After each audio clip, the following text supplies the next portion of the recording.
ओळखला सगळ्यांनी? सगळं फोटो सोडलायचा गावभर झालं सगळं. व्हिडिओ केलतो तुमचं, चांगलं बोललाय तुम्ही. सगळी पाहिलं सगळी असं गायकवाडी गेलतो, आंबेवाडा गेलतो. आमच्या बहिणी फोन केला भर आमच्या जळीने पोरगीला फोन केला. तो फोटो येत आला आमच्या इकडे. तुम्ही बघितला सगळ्यांनी? मी दाखवलं की गायकवाडी होती. तेच म्हटलं ओळखला सगळ्यांनी बघितलं. हे भारी काम झालं याचं. काय मला काय हो झाले सुसरा झाले मला काय लोक आमच्या गावात बी दोस्त उठी मार सगळे आमच्या गावात. होय, तुमच्या गावातले मला मेसेज केलते, आमच्या गावातलं मामा आहेत, मिस्त्री मामा आहेत म्हणून. होय मग आता इकडे कुणीकडे चालायसा? इंजिन जोडायला इथे इंजन रिपेअरला चालायसा? होय, बरं हे घ्या पाणी आणले. पोरगा पण मला मेसेज केलत. आमचा होय, सुरेश हा, त्यांनी आमचं वडील आहेत म्हणून मेसेज केलते. बघितल्या त्यांनी पण व्हिडिओ. भारी वाटलो. तुमचा पण स्वभाव चांगला आहे. या सोबत चालेल. थँक्यू. भारी वाटलं की आम्हाला येऊन भेटून. 1,00,000 जण बघितल्या तुमचं मासनी.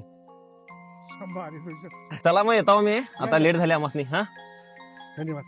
थँक्यू. चला येतो.